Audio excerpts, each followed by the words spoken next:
السلام علیکم۔ آج ہم نے نظم مدان کربلا میں گرمی کی شدت جو شروع کی ہوئی ہے نا، اس کے بند نمبر جو 4 ہے، اس کے اشعار کی تشریح، بند نمبر 3 اور 4 کے اشعار کی تشریح پڑھنی ہے۔ جھیلوں سے چار پائے نہ اٹھتے تھے تا باشام، مسکن میں مچھلیوں کے سمندر کا تھا مقام، آہو جو کہلے تھے تو چیتے سیاہ فام، پتھر پگھل کے رہ گئے تھے مثل موم خام، سرخی اڑی تھی پھولوں سے سبزی گیا سے، پانی کنووں میں اترا تھا سائے کی چاہ سے۔ جھیل یعنی کہ پانی کا تھوڑا سا جو مسکن ہوتا ہے، چار پائے چار ٹانگوں والے، تابا شام صبح سے شام یا شام تک، مسکن گھر کو بولتے ہیں، اور آہو ہرن کو کہتے ہیں، کہلے سست ہونا، چیتے سیاہ فام سیاہ رنگ کے، پتھر پگھل کے رہ گئے تھے مثل موم خام یعنی موم کی مانند نہایت ہی نرم یا بہت زیادہ نرم، سرخی اڑی ہوئی تھی یعنی پھولوں سرخ رنگ کے ہوتے تھے، گرمی اتنی زیادہ تھی کہ ان کی وجہ سے ان کا رنگ جو ہے اڑ چکا تھا، اور سبزہ وغیرہ ہمیں کہیں بھی دکھائی نہ دیتا، اور پانی جو تھا نا وہ کنووں سے جو وہ بھی خشک ہو رہا تھا۔ اس سے پہلے جو ہے بند نمبر 3 کا جو پہلا جو شعر ہے نا، جھیلوں سے چار پائے نہ اٹھتے تھے تابا شام، مسکن میں تھے مچھلیوں کے سمندر کا تھا مقام۔ اس شعر کے اندر شاعر نے کہا ہے کہ چار پائے یعنی جانور چار ٹانگوں والے جہاں انہیں پانی تھوڑا بہت میسر تھا صبح سے شام تک وہیں پانی کو انہوں نے اپنا گھر بنایا ہوا تھا، وہاں سے اٹھتے نہیں تھے، اور مچھلیاں کیا تھی کہ سمندر کی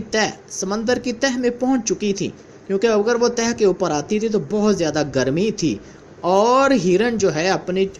چستی کی وجہ سے، اپنی رفتار کی وجہ سے مانا جاتا ہے گرمی کی اتنی شدت تھی، وہ بھی سست اور کاہل ہو چکا تھا، اور وہ بھی اپنے مسکن میں جو ہے نا بیٹھا جو ہانپ رہا تھا، اور چیتے جس کا رنگ جو ہوتا ہے نا سنہری مائل ہوتا ہے، لیکن گرمی کی شدت اتنی سے جس کی وجہ سے اس کا رنگ جو ہے نا وہ سیاہ ہو چکا تھا، اور پتھر جو اپنی ہیبت اور اپنی سختی کی وجہ سے مانے جاتے ہیں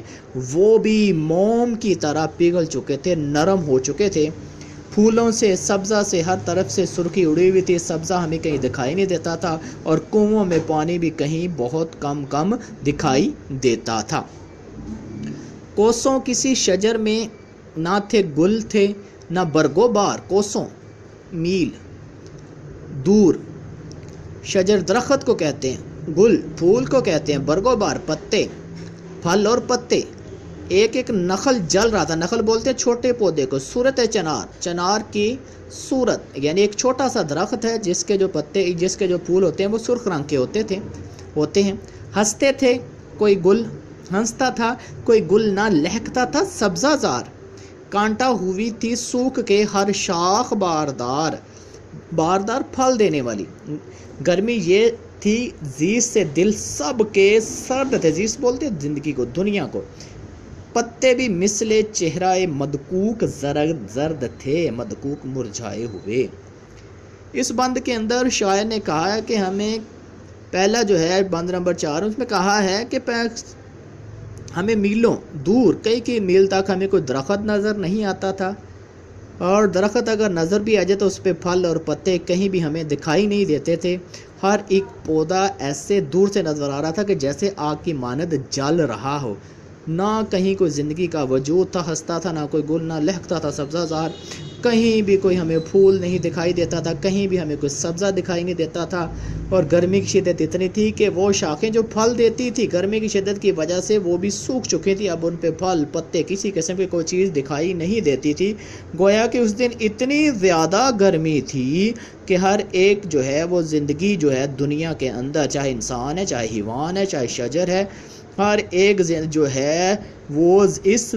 گرمی کی دھوپ کی وجہ سے جو ہے وہ بالکل ہی پریشان حیران نظر آ رہا تھا، اور اتنی زیادہ گرمی تھی کہ خدا کی پناہ مانگ رہا تھا، زندگی ایک طرح کی ان کے لیے بہت زیادہ سخت دکھائی دے رہی تھی۔